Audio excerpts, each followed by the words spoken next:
Welcome back, Focus Learners. Today, we're diving into another explainer, and honestly, we're going to unpack something absolutely fascinating.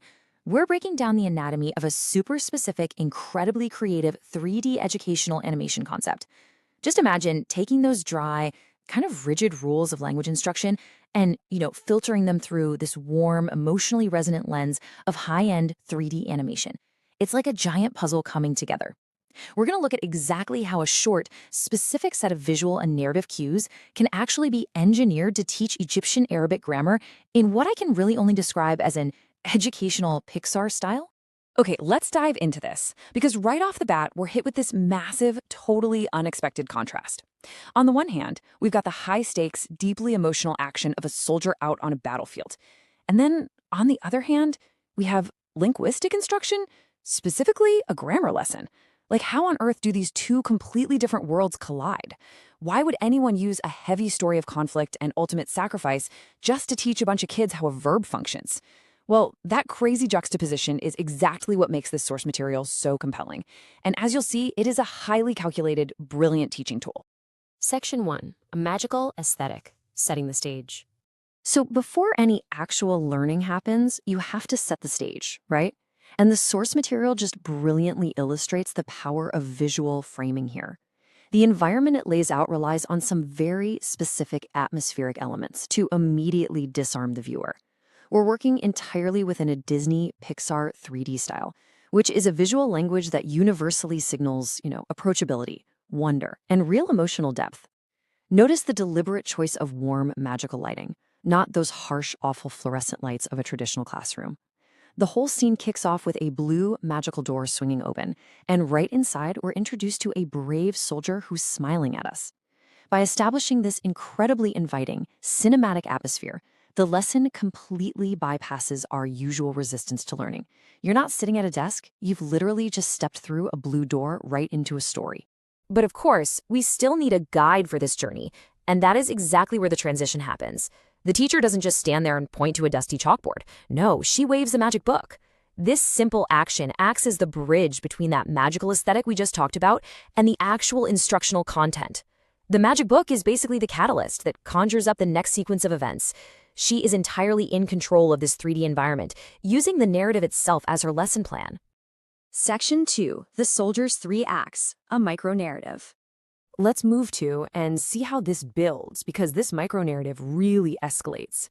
So the teacher waves her book, right? And 3 distinct animated scenes pop up. Step 1, the soldier smiles. Just a simple standalone action. Step 2, the soldier challenges the enemy. Suddenly, the stakes are raised, and we've got some conflict introduced. And then step 3, the soldier sacrifices himself for his country. Boom! We've reached the ultimate dramatic peak. In just 3 beats, 3 steps, we have a complete, totally emotionally charged story of a brave soldier. But remember, we're not just kicking back watching an epic movie. We're in a classroom. Every single one of these actions was explicitly chosen for a very specific linguistic purpose. Section 3. The Grammar Reveal, Perfect Lip Sync. Okay, so after these 3 scenes play out, the teacher speaks to the children. And for this to actually work in a 3D animated format, the source explicitly notes that this requires absolutely perfect Arabic lip sync to really ground the visuals. Translated into English, her dialogue is, "Notice, all these verbs were satisfied with a subject. We didn't need an object. That's why we call them intransitive verbs." And just like that, the mystery of the soldier's dramatic story is completely solved. All of that heavy emotional weight was, at the end of the day, simply a vehicle to deliver a precise grammatical concept. Now, what's really interesting about this slide is how beautifully simple the concept becomes when it's tied to this visual definition. An intransitive verb is completely satisfied with just the subject alone. It literally doesn't require an object to make any sense. So the crucial point is looking back at our soldier. The soldier smiled. The soldier challenged. The soldier sacrificed. In the context of the phrasing taught here, the actions are entirely complete in and of themselves. The grammar rule is effortlessly mapped right onto the emotional beats of the animation. You don't have to sit there and memorize some dry textbook definition. You just have to remember the story of the brave soldier behind the blue door. Section 4. Pixar Perfection, Joyful Learning. And the final piece of the source material shows us the direct result of this highly structured approach. The children clap happily. The whole thing comes together: the visual style, that 3-act micro-narrative, the flawless lip sync, and the core educational grammar reveal. They all combine perfectly, without any outside distractions. The result? Pure joy and real engagement. That warm, magical lighting we talked about earlier didn't just illuminate the room, it illuminated the concept itself. By treating education with the exact same narrative respect and visual fidelity as a blockbuster 3D movie, the typical boredom of a grammar lesson is entirely erased. It's totally replaced by an audience of happy, clapping children. Which leaves us with a truly fascinating consideration.